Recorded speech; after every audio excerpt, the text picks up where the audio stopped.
Assalamualaikum warahmatullahi wabarakatuh.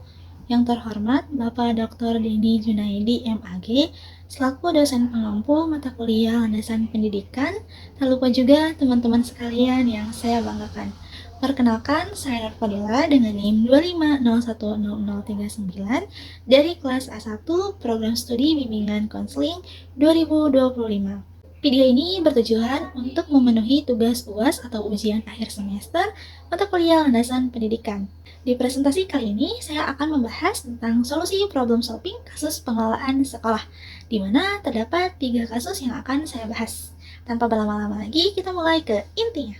Oke, untuk kasus yang pertama, ini berhubungan dengan pengelolaan tenaga pendidik, di mana ada seorang guru BK yang sedang mengalami burnout akibat rasio siswa yang tidak ideal, sehingga guru BK itu mengalami kelelahan mental, stres, atau biasa disebut dalam istilah psikologi adalah burnout. Gejalanya yaitu guru BK mulai malas atau mengabaikan tugas pelaporan administratif, dan bahkan beliau mulai malas untuk melayani konseling individu pada siswanya. Nah, dampaknya itu sangat serius teman-teman, karena ini berhubungan dengan kualitas layanan BK yang kini mulai menurun, dan bahkan kesehatan mental guru BK itu bisa terancam loh. Lalu, apa solusi dari masalah ini? Yaitu solusinya dengan melakukan 2 pendekatan. Yang pertama itu memanajemen beban kerja atau administratif, di mana guru BK ini menggunakan aplikasi digital untuk membuat laporan, supaya tidak diketik secara manual. Jadi guru BK tuh bisa langsung membuat laporan secara instan menggunakan aplikasi digital tersebut. Nah, selain itu, pihak sekolah juga bisa menyediakan staf tata usaha yang khusus untuk membantu administrasi BK, sehingga guru BK itu bisa fokus pada layanan saja tanpa perlu memikirkan laporan administrasi. Nah, selain itu, guru BK juga harus bisa memilah dan memilih kasus murid. Misalnya, kasus berat seperti bullying atau kenakalan remaja, itu bisa diberikan konseling individu. Nah, sedangkan masalah yang ringan atau kasus yang ringan seperti malas belajar itu bisa ditangani dengan konseling kelompok. Jadi, supaya lebih efisien aja gitu, teman-teman. Nah, yang kedua yaitu dengan menggunakan pendekatan program dukungan kesehatan mental, di mana guru BK ini membuat kegiatan curhat sesama guru BK, baik itu yang ada di dalam sekolah maupun yang ada di luar sekolah. Seperti misalnya guru BK ini tuh mengikuti organisasi ABGI. Nah, di sana kan jangkauannya luas, jaringannya luas. Kita bisa ngobrol dengan sesama guru BK atau bahkan sharing dan berbagi pengalaman. Nah, selain itu bisa juga mengadakan pelatihan self-care dan relaksasi yang difasilitasi oleh psikolog profesional. Entah itu setiap bulan atau setiap 2 bulan sekali. Yang penting pihak sekolah tuh bisa memantau kesehatan mental dari para guru BK-nya gitu. Nah, yang terakhir yaitu dengan mengadakan kegiatan outbound. Nah, untuk kasus yang kedua, yaitu penurunan jumlah pendaftaran di sekolah. Nah, ini berhubungan dengan strategi pengelolaan pendidikan. Masalahnya itu di mana ada sekolah swasta yang mengalami penurunan jumlah pendaftaran siswa barunya setiap tahun. Jadi setiap tahun itu pendaftar siswa barunya itu terus-terusan menurun, teman-teman.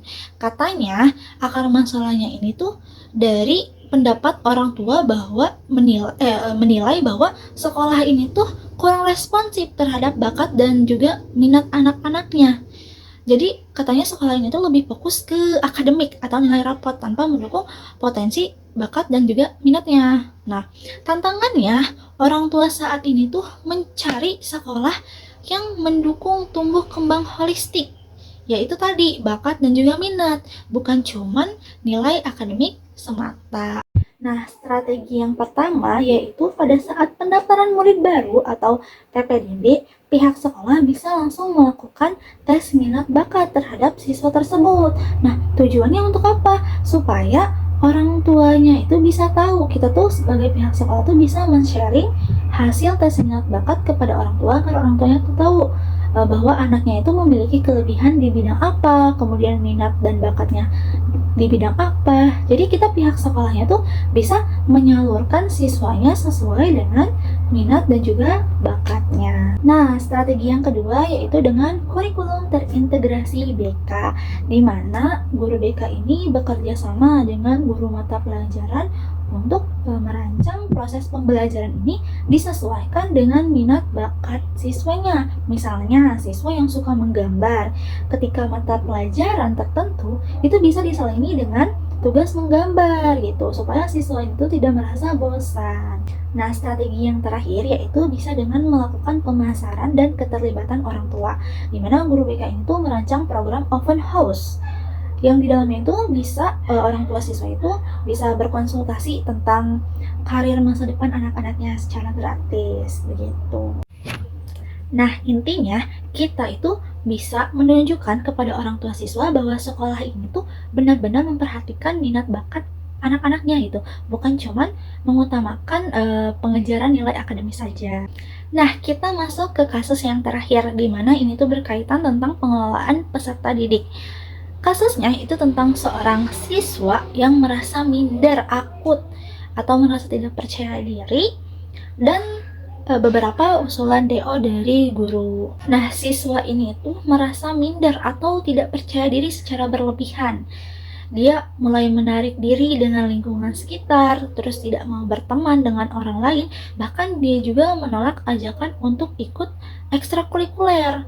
Nah, guru mata pelajaran yang mengetahui hal tersebut itu menilai bahwa siswa ini tuh malas gitu, dia tuh memiliki sifat yang pemalas, sehingga guru-guru ini tuh mengajukan untuk mengeluarkan atau men-DO siswa ini gitu. Nah, ini tuh masalah besar teman-teman, karena siswa itu masih memiliki hak untuk belajar, tidak bisa secara asal untuk dikeluarkan dari sekolah cuman karena dia tuh merasa malas. Lalu, langkah komprehensif apa yang harus dilakukan? Yang pertama, kita batalkan dulu usulan dropout-nya atau DO-nya. Jadi siswa itu masih berhak untuk sekolah gitu. Setelah itu, yang kedua, guru BK itu melakukan home visit atau mengunjungi rumah siswa tersebut untuk mencari tahu penyebab dari dia merasa tidak percaya diri itu karena apa sih? Apakah karena faktor dari keluarga, atau karena pernah dibully, atau mungkin karena dia merasa tidak diterima di lingkungannya. Lalu kita ukur tingkat rasa minder siswa ini dengan menggunakan kuesioner sederhana supaya kita tuh tahu seberapa parah kondisinya untuk memberikan nilai yang secara objektif. Nah, yang ketiga yaitu dengan memberikan konseling individual dan advokasi hak belajar. Nah, kita bisa memberikan konseling secara perlahan supaya bisa mengubah pola pikir negatif dari siswa ini yang tadinya dia tuh berpikir bahwa saya tuh tidak berharga gitu, menjadi saya tuh pasti bisa, saya percaya diri gitu. Nah, ini tuh yang dinamakan dengan CBT atau terapi perilaku kognitif. Nah, kesimpulannya yaitu pengelolaan pendidikan yang baik itu harus manusiawi. Artinya, perhatikan perasaan semua orang, harus berdasarkan data atau bukti, bukan asal tebak, dan harus melibatkan kerjasama antara guru BK, orang tua, dan juga siswa. Sekian dari saya, mohon maaf apabila ada kesalahan, ditutup dengan salam. Assalamualaikum warahmatullahi wabarakatuh.